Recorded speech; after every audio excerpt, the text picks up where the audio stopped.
always feel like there are two New Year's. There's the big January one, like the regular New Year, where you really wonder if you're ever going to get over all the crazy stuff your relatives said over the week of Christmas break. And the smaller, the September one, where you start to notice more school buses on the streets. And all of a sudden you have work to do and like an agita in your heart because you're like, back to school, I need new clogs. It's back to school. Am I in school? Am I back to school? I'm stressed. Both of those usually come with some sort of promise to yourself about doing better and working out and eating healthier, like a reset. And like clockwork, people swoop in to sell you their products and all of their ideas, which is why I have some serious choice words for everyone and their mother who tries to pick apart your doubts and tell you that only their diet, that only their philosophy can cure you. It's always something. It's like a certain amount of calories, a cube of cheese, 10 almonds, all fat, no carbs, no fat, all carbs, eat like a hobbit. I don't know. Who knows what comes next? The same people who took advantage of all of our aspirational insecurities when we were kids, reading 17 magazine, are now standing by on the sidelines to deliver us a second helping of that shit for our adult years. We cannot let them do that.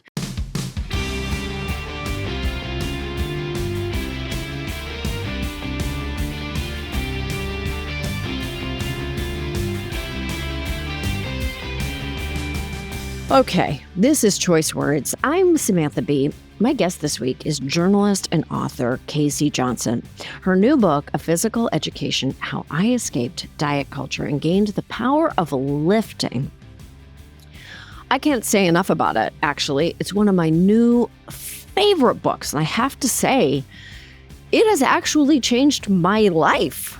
Her book has changed my life. It changed my mindset, and I highly recommend it. She chronicles the very familiar story of dealing with diet culture and exercising to the point of passing out in grocery stores, and how the things we do to maintain our health are sometimes actually the worst things for us. We talked about how important getting strong is for menopausal women, and if you want to hear more about that, my live show, How to Survive Menopause, is back on the road this fall. If you live in Detroit, Columbus, Grand Rapids, or Portland, Oregon, head to SamanthaBee.com for tickets. Until then, really take a listen. This is a good one, and make good choices.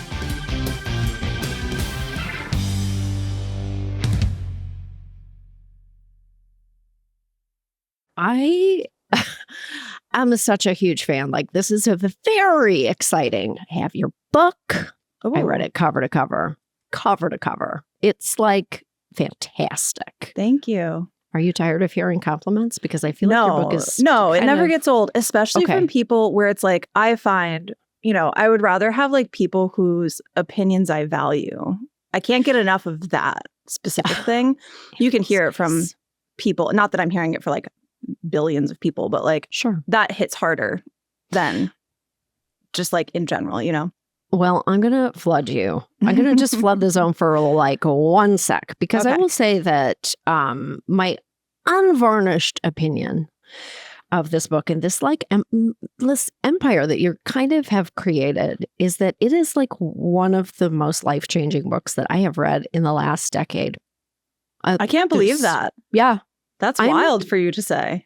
I'm proselytizing about your book. Oh I've recommended it to every single person I know. Really? I'm talking about it all the time. My kids know about it. I'm talking about it with my friends. I purchased your online book, Lift Off, and I'm doing your program. No way. I am. Oh, I got my little. God. There's no higher compliment than that, than the A Physical Education to Lift Off pipeline. Oh, it's serious. I've got my little notebook. I've got my pen. I'm taking notes. I'm in phase 1, but I'm like about to graduate to phase 2. Oh my God. I'm so flattered. This is wild. I never do that. I never follow a program. I just have always just kind of freestyled. But I'm going to ask you questions about your book. But I do want to say that like I think it's the quality of your writing. You're a great writer. You've always been a great writer, but you wrote this book in a way that is like contemporary, that my ears understand, that my generational ears understand. You know what I mean? Yeah. Like as a person who kind of was in the media world, but read like Ars Technica and like Gizmodo and like all the, like kind of just like cut my teeth in those, in that, with like that, with a voice like yours.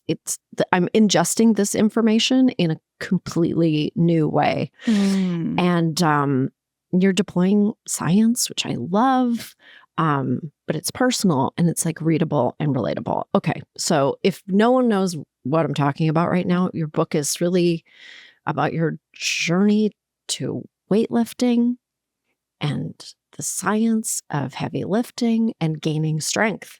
How I escaped diet culture and gained the power of lifting. I fucking loved your book. I fucking loved it. I can't believe it. I'm just in shock. Like these are just so many. You love like just a specific compliment is so great. You know, I'm not good at describing it in a way that I feel like translates to people, but right. But it is like it backs into so many more things. Or like my hope was to like explain how all of this touches so many different areas in my life and like in our culture. And I think it was so hard to growing up with this stuff to like step back and be like, what was I experiencing and what did I hear and all of these like what was in, because it's such a like daily steady drip of like diet advice and the magazines and the tabloids and the celebrity doctors and all of this stuff that like if you ask me I believe that stuff, I would say no, that's all silly, but then like it's just in there, you know? And I'm much older than you. I'm 55 years old, but I feel like I've spent a lifetime like ingesting messages about my body, and we all have. And I actually think that I had a pretty healthy relationship with it. It wasn't like, and even still, the echoes of so much garbage are in my brain. And this, that I think is why your book is kind of has been like a pipe cleaner, just like stuck in my ears, and it's clearing out a lot of fucking debris. So you're outlining your journey to weightlifting in the book. You're explaining, okay, first you really are explaining how you learned about lifting, how you started reading about lifting from a Reddit article. Can you kind of like just tell my listeners how you arrived at a place where you knew in your bones that you needed to try something new? Yeah, I reached a point. I mean, like I got into running in college as a way of like, you know, I felt obligated to sort of like manage myself. I had gained 15, however many pounds, some number of freshman pounds, and like felt out of control. And my dad died while I was in college, just after I started college. So I think that sort of contributed to my like turned aroundness, and I didn't have a great relationship with him, don't have like a great family dynamic. And part of what I was interested in unpacking in this book was like, how did that sort of instability play into my desire to like seek control or input or like guidance from like outside sources? And there's no end of diet advice, and like not only advice, but like they're implying your life is going to shape up once you like lose weight, once you get your nutrition right and all these things. So I think was very vulnerable to that in college. And I started dieting 1,200 calories a day, got into running.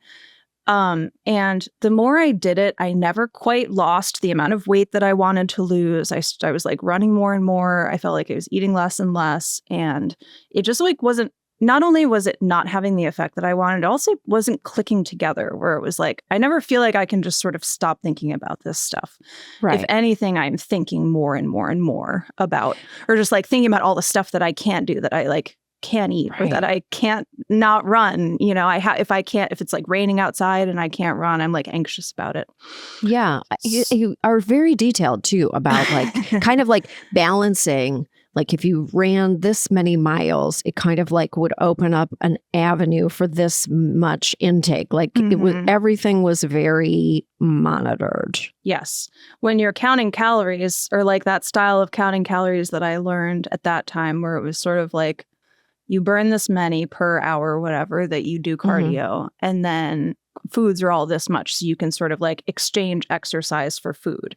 And that's the only way to justify eating anything that you like shouldn't be eating beyond this really meager amount of what you need to survive, theoretically, although I would argue that now. But that was the transaction that always needed, the math that always needed to be done. Right. So I was very like in that mindset. I didn't know another way of thinking about all of this stuff. But I was like, I didn't think necessarily like it's not working, but I was pretty dissatisfied with it all at that point, because I felt like I was working really hard and just never able to get out of it what I wanted, which was not only to lose the last few pounds, but also to not have to stress or like think about it so much, not to have to be trying to eke out every last mile or deny myself like just a little bit more food. I had to question every single thing that happened. And it felt like my body was just like always betraying me, was always like mysterious. Like I couldn't understand how it worked. And I was trying to like wrangle it with all of these things. And it was not submitting to all of this wrangling. So I saw this post online. It had gone viral from a woman who had tried lifting weights for 6 months.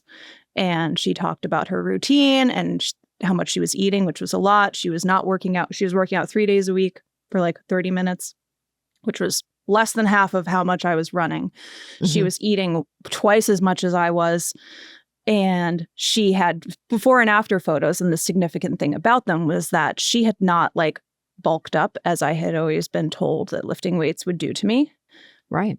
Or anyone. So I was like, how is this possible? Not only has she not bulked up, she like kind of looks more quote unquote toned, as we would have said then. Maybe you would still say now.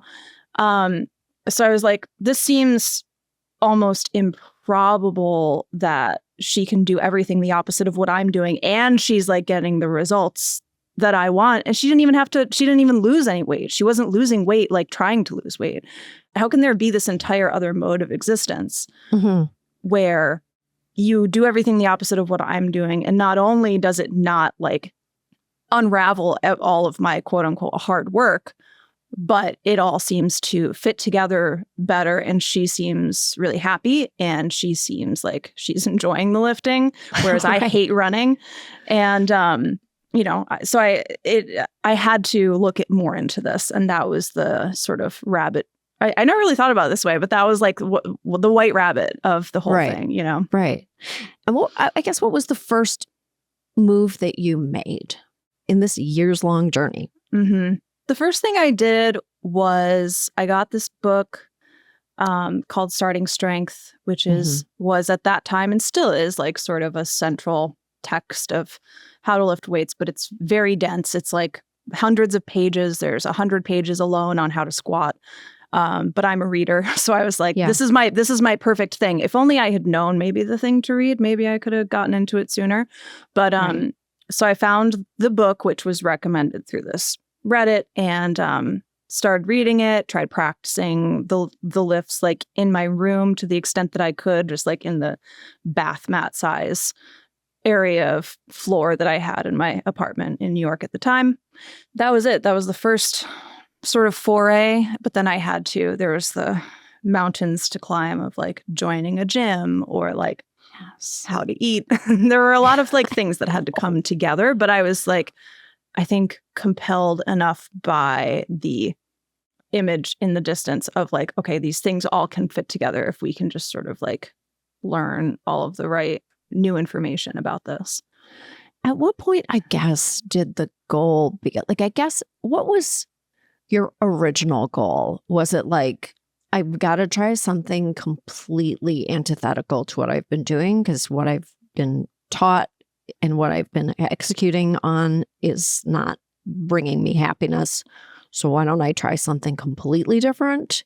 for a time period, or like what was the original goal and how did that shift over time? That was part of it, where I felt like I had like followed the way that I was told things would work to the bitter end, where I was like, this could not be done better. You could not you could always run more and you could always eat less. But it's like, I was like, beyond what I'm doing lies, like, I told myself the really problematic behavior where I'm like, I'm right on the line. If I go over this line, I'm going down the road of like inpatient care, like rehab, hospitals, like, in my mind, I was like, that's unhealthy, whereas what I'm doing now is fine. I don't think what I was doing was fine. But in my mind, I was like, I can't do any more than what I'm doing. And it's not working. So I was like faint. You would like faint. You had like malnutrition. Yes. There's a line in the book where I had run 9 miles, I think, for the first time ever. And when you run that much, you are supposed to do what we call intra-workout fueling. You have some Gatorade, one of those like gels or whatever, something to sort of like fuel you, especially if you're generally underfueled, is what I would say to somebody now in my capacity. But I got done with this run and I went to the grocery store after it, and I was just like, it was fading in and out. Like, I almost passed out at the grocery checkout, which is so ironic to pass out from lack of food in a food store. And as soon as I wrote it, I was like, oh my God, just what a place I was in. But anyway, to get back to this, I mean, I think still my driving force was like, I wanted to be hot and I felt an obligation to be hot. And I think that I wrote a little about this in the book, and I could see somebody being like, this lady's delusional. But like, I felt that I didn't really have that much of attachment to like being attractive. I didn't actually want attention for being attractive. I felt obligated to be attractive because to not be attractive would take away from all of the other effort that I put into everything. Like that everyone always looked at women in general, was how I felt, and evaluated you based on how you look. And that could stand in the way of like all like the reading that I did, or like all of the effort that I put into being smart or whatever, which was what I really wanted credit for, was my smart little thoughts. Of course. Of course. But to not be attractive would be to undermine myself. So I had this obligation to be attractive. Right. And it seemed like, maybe I finally found this thing that will solve this problem more easily than what I've been doing. And maybe I finally sort of found the solution. So I backed into this from a place of like, okay, maybe I can finally be hot in my mind without like, without having to try so hard, I guess. I had been thinking for a while about starting a podcast before I actually did. Every time I thought about it, it just seemed so daunting. Finally, one day, I decided to stop putting it off and I turned my dream into reality. Odds are, many of you have felt that same way about starting your own business. You've tossed and turned during sleepless nights thinking about the possibility. You keep asking yourself, what if? What if it doesn't work out? What if someone else beats me to it? Look, take it from me. It's time to stop thinking about what if and start doing. And one of the easiest ways to do that is to use Shopify. Shopify's point of sale system is a unified command center for your retail business. It brings together in-store and online operations across up to 1,000 locations. Imagine being able to guarantee that shopping is always convenient. Endless aisle, ship to customer, buy online and pick up in store, all made simpler so customers can shop how they want and staff have the tools to close the sale every time. And let's face it, acquiring new customers is expensive. With Shopify POS, you can keep shoppers coming back with personalized experiences and first-party data that give marketing teams a competitive edge. In fact, it's proven. Based on a report from EY, businesses on Shopify POS see real results, like 22% better total cost of ownership and benefits equivalent to an 8.9% uplift in sales on average relative to the market set surveyed. Turn those what ifs into why not, and keep giving those big dreams the best shot with Shopify. Sign up for your $1 per month trial and start selling today at shopify.com/Samb. Go to shopify.com/Samb. Shopify.com/Samb.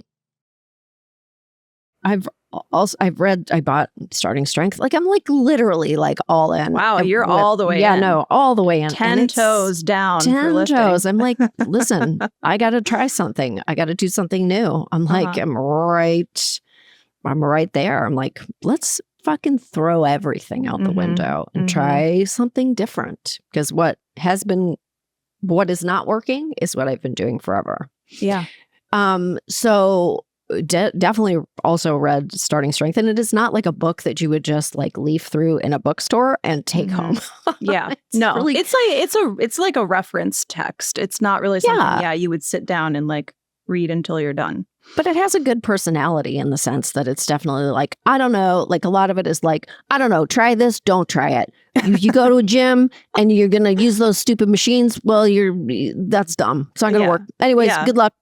At least he has a strong perspective on things. And that's very different from like when you encounter somebody who's really into lifting. I feel like bros in the gym were really into like how complicated their routines were. And I was like, I don't want to know. I want to know like the minimum amount that I have to do. I want to do almost none in the gym if possible.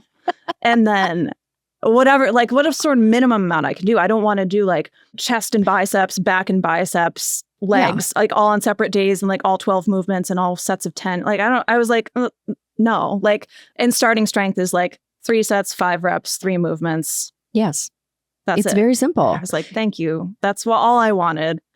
You know, there's a bit of math to it. There's math, and there's math when you start like adding weight to the barbells in the future for me. But there's a simplicity to it. There's a beautiful simplicity to it also. And okay, so did you find that when you started, you gained strength right away? I mean, you gained strength almost immediately. Once you start doing something different, you're like, wait a second.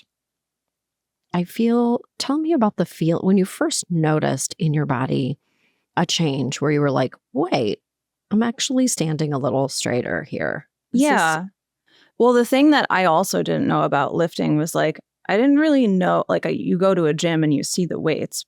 And I guess my assumption was like, you go to a weight thing, you find the weight that you can do and you do it. And like, there's all different weights because like everyone has different amounts of ability. Like there's really strong people and there's really weak people. So like the 5-pound dumbbells are for me. The 40-pound dumbbells are for a guy who plays football. Right. And never the twain shall meet. But like what I learned was that the way that the human body actually works and the way that strength training can work is that you can go in, you start wherever you start, but that as long as you're eating enough, like you don't have to eat like 5,000 calories a day for the vast majority of people, but you're eating enough to supply your body. You can add 5 pounds at a time to each lift every time you go back to the gym. So like you're squatting 10 pounds at first. The next time you go back to the gym to squat, you're squatting 15 pounds. Next time, 20 pounds. Right. Some people can go a little faster. Some people maybe not as fast, but you can add weight. So like in a matter of weeks, you could be squatting 40 pounds.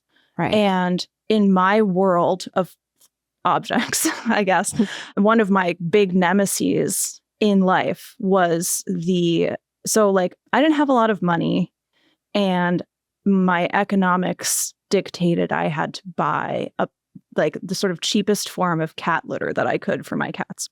Right. Which comes in a 40-pound box.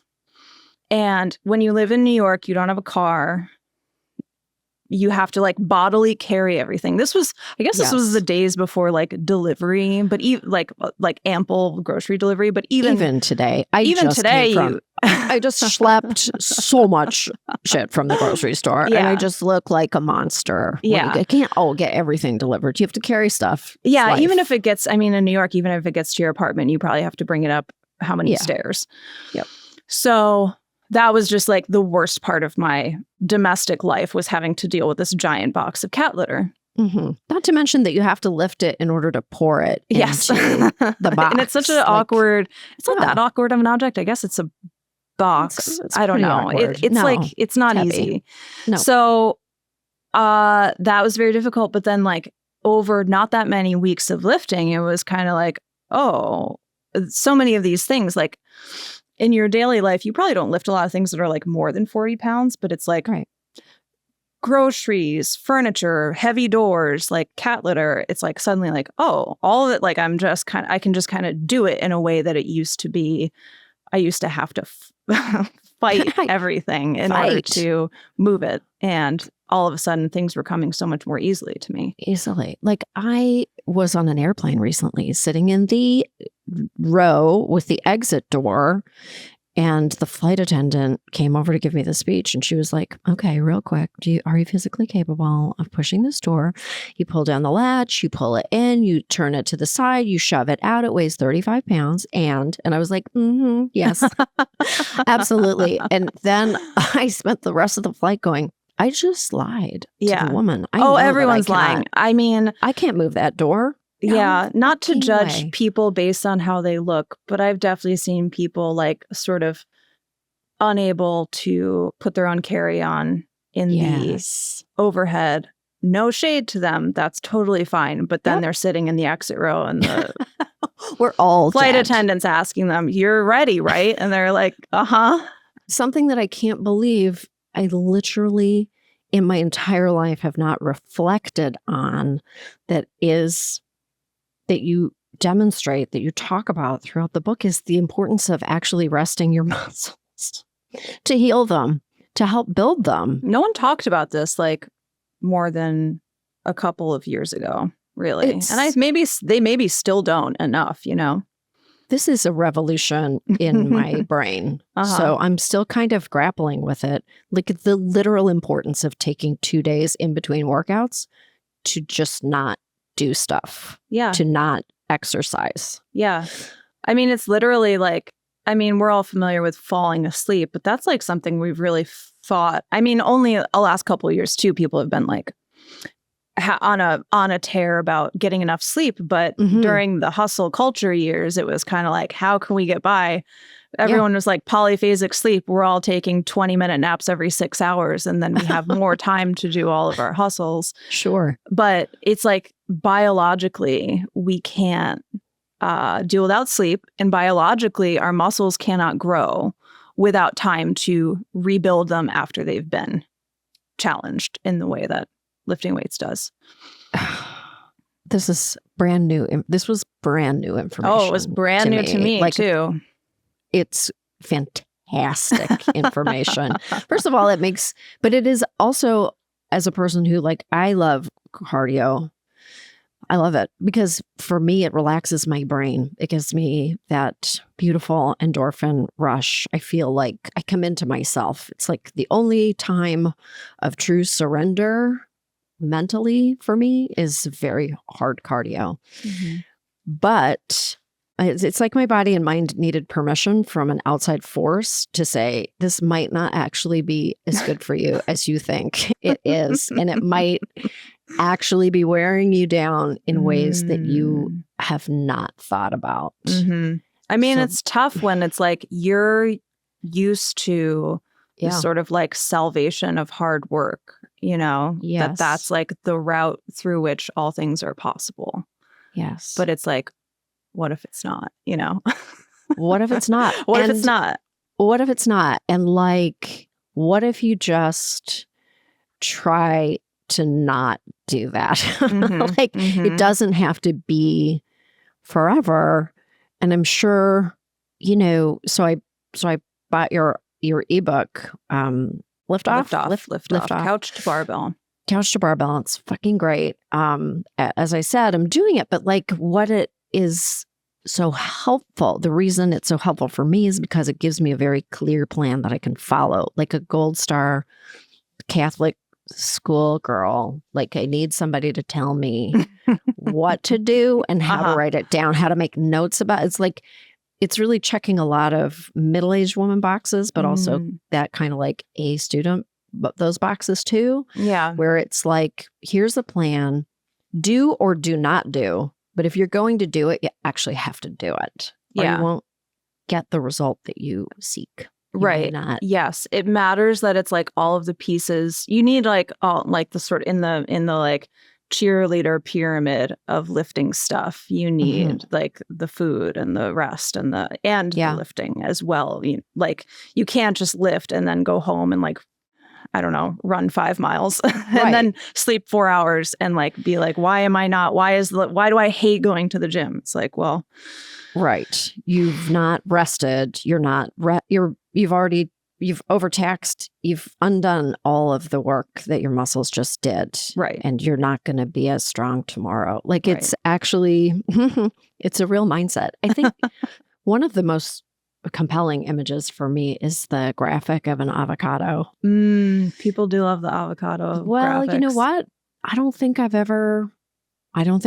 needed like an infographic to show me.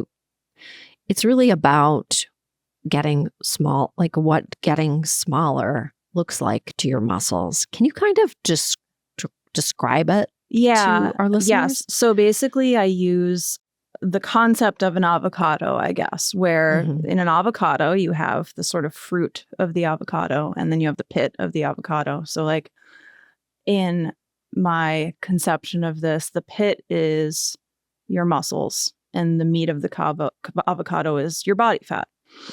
And these things are, so those are 2 separate categories of what your body is made up of.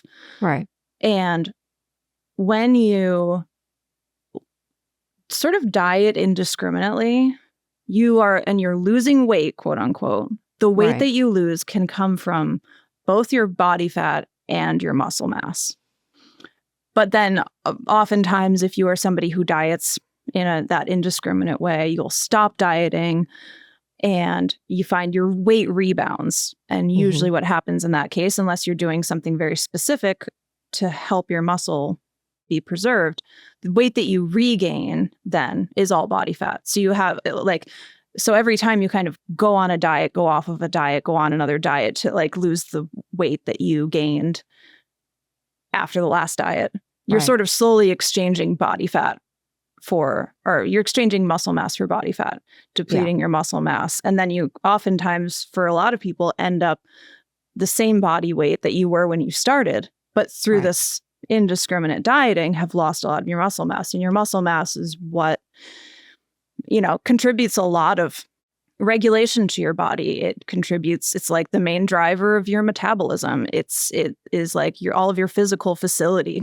comes from having strength and like that lean muscle mass. And, I think hormonally you can get kind of destabilized after a lot of dieting. But that's a separate thing. The avocados are mainly meant to help visualize this idea that there's 2 different kinds of muscle or 2 different kinds of body mass. And things are happening to them. You can't see it, but like this is what's happening when you diet. You may wake up like 10 years later and go, oh my God, my avocado pit is like pretty tiny. Like you can feel a physical difference. Like, but the message also is that the avocado pit can be rebuilt with deliberate effort of lifting weights and eating to support lifting weights, eating enough to gain that muscle mass back. So it's like, that's not like your fate forever if you've dieted. You just realized your business needed to hire someone yesterday. How can you find amazing candidates fast? Easy. Just use Indeed. When it comes to hiring, Indeed is all you need. Stop struggling to get your job post seen on other job sites. Indeed's sponsored jobs help you stand out and hire fast. With sponsored jobs, your post jumps to the top of the page for your relevant candidates so you can reach the people you want faster. And it makes a huge difference. According to Indeed data, sponsored jobs posted directly on Indeed have 45% more applications than non-sponsored jobs. Plus, with Indeed sponsored jobs, there are no monthly subscriptions, no long-term contracts, and you only pay for results. Look, when I was looking to hire someone, it was so slow. It was a really overwhelming experience. I wish that I had been able to use Indeed. How fast is Indeed? Well, in the minute I've been talking to you, 23 hires were made on Indeed, according to Indeed data worldwide. There's no need to wait any longer. Speed up your hiring right now with Indeed. And listeners of this show will get a $75 sponsored job credit to get your jobs more visibility at Indeed.com/SamB. Just go to Indeed.com/SamB right now and support our show by saying you heard about Indeed on this podcast. Indeed.com/SamB. Terms and conditions apply. Hiring? Indeed is all you need. There's something really grounding about having one small ritual you can count on, especially one that helps you feel better, move better, and think more clearly. That is why I'm such a fan of Live It Up Super Greens. It's a daily habit that actually works. No hassle, no fuss, just scoop, mix, and go. It's a small thing you can do for yourself every day to promote gut health, support your immune system, and give you that feel-good energy you can count on. Live It Up Super Greens is an all-natural blend of over 20 superfoods formulated with organic vegetables, probiotics, digestive enzymes, and naturally derived ingredients. It's designed by nutritionists, third-party tested for purity, and made to be easy on your stomach. No grassy taste or chalky texture. Live It Up is super quick and easy. I like it. It is very grounding, actually. I like to start the day and feel like I did one good thing for myself before everybody else wakes up. I like to hit those wellness goals before I have even made my children's breakfast. I am serious. Whether you're juggling work, kids, or just trying to feel a little more like yourself, Live It Up Super Greens are a small step that makes a big difference. Live It Up is offering you 15% off your first order, including subscriptions with code CHOICEWORDS. Plus, shipping's always free. Head to letsliveitup.com/choicewords and use code CHOICEWORDS for 15% off your first Super Greens order. These statements have not been evaluated by the FDA. This product is not intended to diagnose, treat, cure, or prevent any disease. It takes a long time to build. Like, I feel in some ways, a lot of us have winnowed our muscle mass down to almost nothing. And to build your back up, like since I've been doing your Lift Up program, I do feel like my back is, and I'm not even doing weights yet. Like, I'm still in phase 1, and I feel just the physical act of getting the proper depth of a squat, or like actually really attempting real push-ups is strengthening my body in a very methodical way. Like, it does feel, I mean, listen, it's a lifetime journey. But it does feel, you notice it. There's a significant part of this where it's like a significant component of strength is about the skill of it, the ability of the various parts of your body to coordinate to produce force. And that's all in your neurons. It's not even necessary. Well, your neurons are feeding into your muscles, obviously, but it's about that coordination and about the skill of being able to get into the position of a deep squat, for instance. Right. That's not something that's a given, especially if you spent years and years sitting at a desk 8 hours a day, every day for, So that is its own component of this. Oh, it's not a given at all. I thought I was doing them right. Oh, no. And then I looked in the mirror and I was like, well, that'll happen for the rest of your life. But this is the thing, is that like when I came into awareness of weight loss, exercise, dieting, it was all oriented around weight loss. And that was like what was the point of everything, which not only was frustrating because weight loss is such a difficult thing to achieve. The results for most people are relatively minor. hard to sustain. Mm-hmm. Whereas the rewards of like building your set of body skills and your strength, that comes together so much faster than like losing 10 pounds, unless like all you're doing is drink, Master Cleanse lemonade or whatever. 100%. So, and even that doesn't work. But like I have come to this point of feeling like it's so much better to think about all of this stuff and like, what is it contributing to the rest of your life? Sort of like, even in like a raw mechanical functional way, because that's so much easier to see and notice and feel than getting on the scale and being like, okay, today I'm 2 pounds down from yesterday, but like tomorrow I might be 3 pounds up for reasons I don't even understand. And no matter how much I do. So, yeah. Well, I think that there's a really interesting, like just a really interesting reflection, and you write about it a lot, just our obsession with being small, like staying small, whatever it takes. And I think that and as I'm in middle age, perimenopause, I talk about menopause a lot. It's my actual obsession because it's really a journey. Mm-hmm. And perimenopause is really the new gold rush, right? For like health influencers, your celebrity doctors, and a lot of them, all of them now are telling you to lift weights, lift heavy weights, be strong, be healthy. But I will say that the flip side of that is that they're also telling you to stay small. Oh. So that is what I have observed, and what your book has helped me to observe, that all of that is great. And it's like weights and barbells, it is what it is. But all the people telling you, all the people messaging that are really fucking small. And they're trying to keep you small too. Because a lot of it is really, it's small. It's like bone density. Like there's some conversations around bone density, and all of that is extremely important. But there's also a tremendous amount of conversation around perimenopausal weight gain, which is real, and how to not have that happen. And I'm like, that can't be right. If there's a disconnect prior to even reading your book, I'm like, that can't be right. There's a reason why we are like kind of thickening, and it's probably to protect our bones, which totally makes sense. And your book really reflects on that in a way that has made me, it just helped me to kind of like cross that line into like, okay, I'm not listening to anybody anymore. I just can't fucking think about being small anymore. I gotta think about being big and bountiful. Like I'm really tired of all of it. Actually. I mean, I bet there's so much going on there, like some of it being people who are afraid to like question the status quo of health, and like how that's been, like we've treated that as being one-to-one with kind of like the smaller you are, the healthier you are. Right. More or less, which is not true.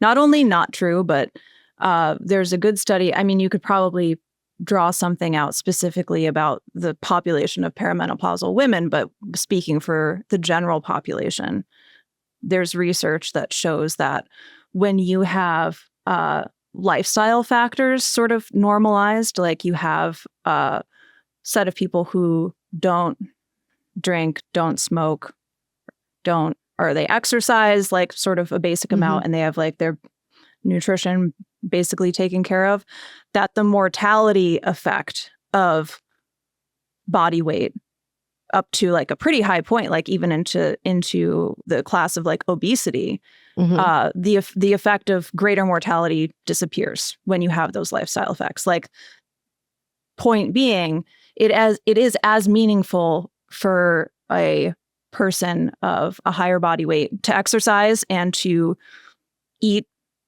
like get all of their nutrients in, regardless of whether that makes them lose weight.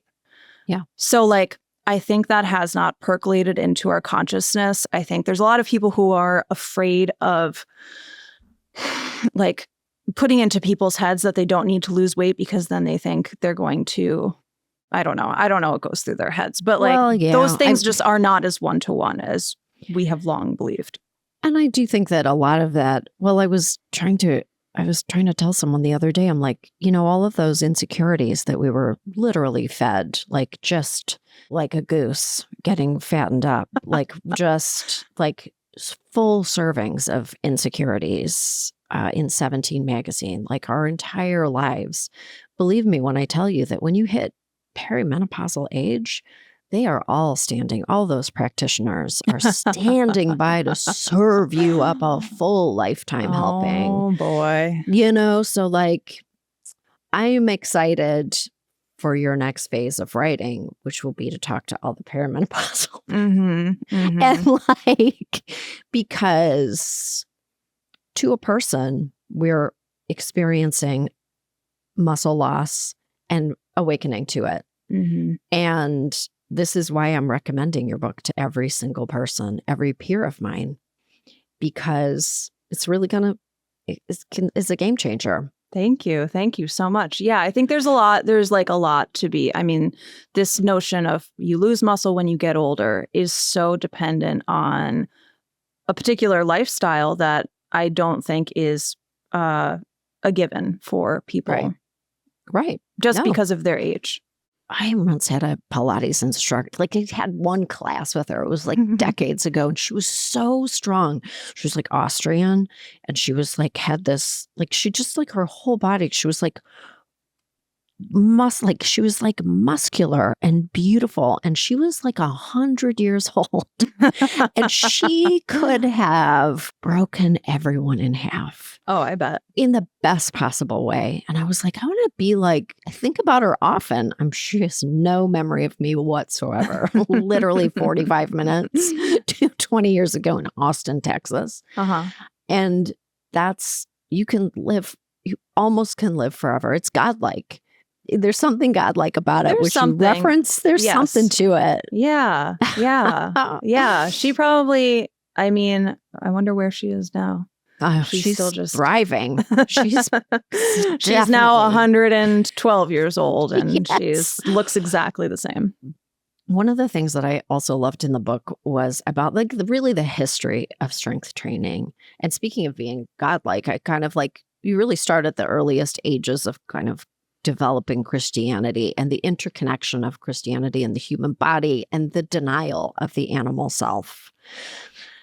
Bringing you like that idea of like the denial of the body, bringing you somehow closer to God. Yep. Which then evolved into like a muscular Christianity. And I think that we are seeing a reemergence. We really are seeing a reemergence of that. I mean, the manosphere. Yes. I wonder how you are seeing the influence of the modern manosphere. I'm seeing it every place I look. Yeah. I mean, they really have strong opinions, strongly held about how things should be. Yes. One of them being there's like an obligation of being a man toward looking a certain way. Right. And that is like literally, I had an interview with Jessica Groves, who writes for the New York Times, and she just wrote a column a few months ago connecting the guy from back around the turn of the 20th century who started a magazine called Physical Culture, who like could not be a more spitting image of like Joe Rogan, Joey Swole, like some of or like the Liver King. He's just like, he's like, it's man's duty to like perfect oneself physically. And he has this long editorial letter that he wrote when he started the publication. This was like 1901. So this like, it happens kind of in cycles, I think. And maybe you might even say like, I'm not a history buff, so I'm not exactly sure what was going on at that time. That was Gilded Age, right? Gilded Age-ish. I think like very late 1800s, right? And what is going on now but a Gilded Age? It's like it's like a response to like extreme instability and like an impending collapse, you might say. Yes, and we have government officials doing like pull-up competitions in their jeans and topless in jeans. I don't know what's happening. Donald Trump Jr. doing the worst deadlift you've ever seen. It's really, really bad. Marjorie Taylor Greene doing awful like kipping pull-ups. whipping kettlebells across a room, threatening people. Yes. Just, it's a night. My lower back is sore every time I see an image of her doing some type of exercise. It's horrifying. Yeah. But it's interesting because my kid, I have all teenage children, and they all are bodybuilding now. They are influenced by, and it's very difficult actually for me as a parent. I'm observing all of it. I'm obviously nagging them constantly so that they understand that they have to extract the good from all the bad, and trying to show them the ways in which the good stuff is good, but the not so good stuff can lead you down a very garden path to some really dark ideas. And it's very difficult. It's very difficult right now. Yeah. I mean, it's tough because there's lifting weights and eating food are such neutral tools and central concepts to being a human being. Yes. So when you have people who sort of claim to have all the answers and you need to follow them rigidly in order to get those answers, and then that always backs up into and then we should all do fascism to each other. And then you're like, yes. And that's where it goes wrong. But it's yes, there is a kernel of truth to all that they're saying, because it's yeah, you should. I mean, I just wrote a piece recently where it was they want a piece of this sort of content of they want to be in this world, in this space of taking care of yourself, because that's so core, so central, so vulnerable in human beings, that we want to protect ourselves and take care of ourselves. Right. So it's you find them so adjacent to that, because they know it's how you can take advantage of people, because we're so vulnerable when it comes to those things. So vulnerable. We're just lifting weights like a normal person. Then we're investing in jars of creatine, too many probably. Then we're doing mouth tape, and suddenly we're not vaxxing. And now suddenly no vaccinations. The slippery slope. Oh, God damn it. I do Richie's Gym. Yeah. I love how you speak about it, and I like how vulnerably you write about the experience of just literally going to a bodybuilding gym where you feel so completely out of your element, and just finding a way to let go of all your hang-ups, to not be embarrassed in a place where you wouldn't naturally assume that you belong. I guess at what point did you get a membership to the gym? Pretty soon, pretty early. Yeah. I mean, from the time that I found that post until the time that I started pursuing lifting weights in earnest, I guess you might say, was several months. So I had to kind of percolate in the back of my mind. Right. And that's very normal, I find now, talking to people who are reading my book and telling me, started reading or writing 5 years ago. And just now I'm getting into lifting, and now I get it. And I'm that's how I work, is just wearing people down really, really, really slowly. Right. But yeah, it was pretty close to the beginning, and I really didn't, I think going into the gym wasn't even really sure. I was maybe I can lift a barbell. Would that be a terrible idea to just try? And then it's I don't know if anyone can relate to this. And it's as I say it, I'm it sounds just like a really stupid thing to do. But when I first went, you get sort of caught up in performing, knowing what you're doing, maybe because everyone else seems like they know what they're doing. So you kind of want to you're caught up in the flow of wanting to know what you're doing. So I was I think laid down on a bench and was there's a barbell here. Okay, I'm going to take it out. It's really heavy. Can I do a bench? Nope. You find out when when it's on you and you're oh, it's not going up. So yeah, that was how I met Demetrios in the book. We had a, I don't know, standoffish on my end relationship where he was always around when I was there. Right. And he was not in my face all the time, but he was just there and always nice and kind of from a healthy distance, offering me a spot, giving me a compliment. And I think that really opened me up to the idea that people in this kind of gym just really, we can curse. We just really fucking love lifting weights. They just love it. And they're so excited to see somebody, especially somebody who they can tell like probably needs some encouragement or is really starting from, you know, was not raised in the tradition of lifting, that they want to bring you into it and like make you feel comfortable, even if that's by like, you know, they're not, I think I was worried that everyone would be really overbearing, which can happen, I think sometimes. But for the most part, I think I developed a sense that they knew it was also important to like, let me have my own experience of this. Right. Which was significant because growing up, I think I had a family that was like always in my business, made me feel really self-conscious anytime I tried to do something. Right. So having a space where I felt sort of trusted to find my own way about it ended up being like really important to me and significant. Right. I feel that is an intimidating step and is probably one of the most intimidating steps for a lot of people coming into it. Just sort of imagining like finding the gym near you where it's just like Albanian men doing their own thing and everybody's listening to everybody's got their earpods in and they're just so massive and everything is kind of sweaty and it's not like there's no real machines. It's just all like free weights and more stacks of weights. It's very intimidating. Yes. Yeah. It really, I mean, this gym could not have been like a worse gym for me. Like sort of if like I just like temperamentally, I was like, I would like something that's like clean, like a library basically, but with weights. So it was like clean, quiet, and like everyone's like, you know, just not like a huge sweaty dude. But they were. And like, and the gym, the thing was the gym was so cheap. It was $15 a month, which is unheard of. It was unheard of then, probably crazy unheard of now. Yeah.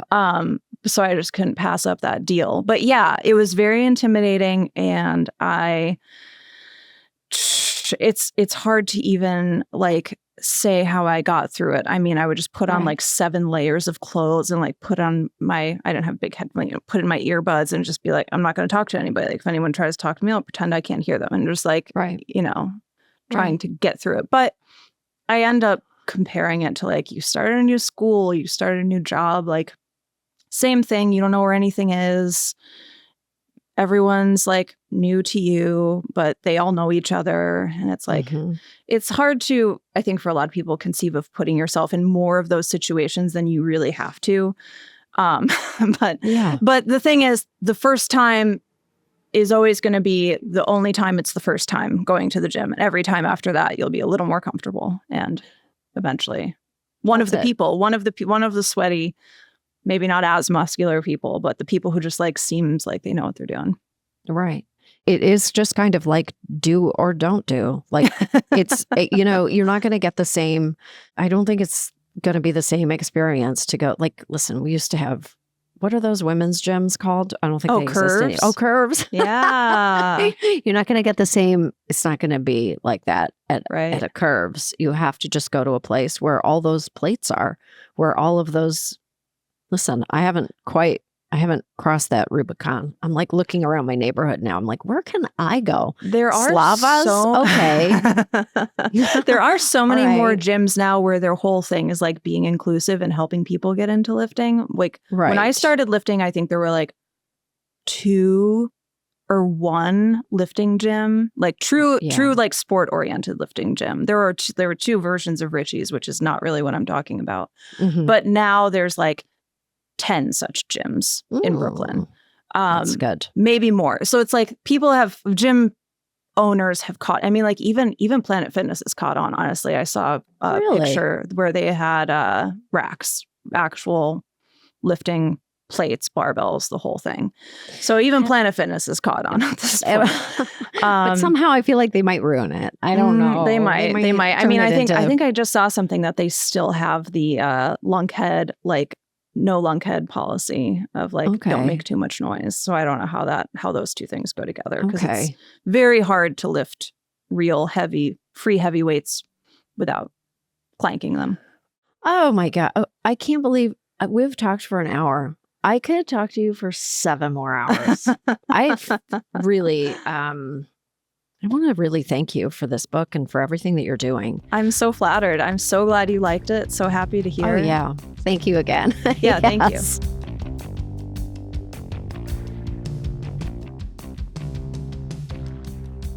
That was Casey Johnston, and I had no choice but to look up one thing. I think the history of weightlifting is really amazing, like super, super interesting. And she talked about how the idea of bodybuilding emerged around the Industrial Revolution. So I had to see when it first became seen as a sport. And it turns out it was an event at the very first Olympics in 1896. I will tell my teenage son, and he will say to me, yeah, everybody knows that. Wow. Okay, I guess I got to get in shape for 2026. Thanks for joining us. I'm Samantha Bee, and we will see you next week for some more choice words.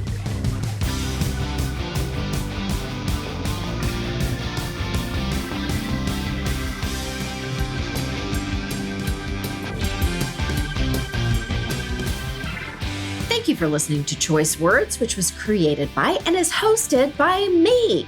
The show is produced by Svea Baron-Reinstein with editing and additional producing by Josh Richmond.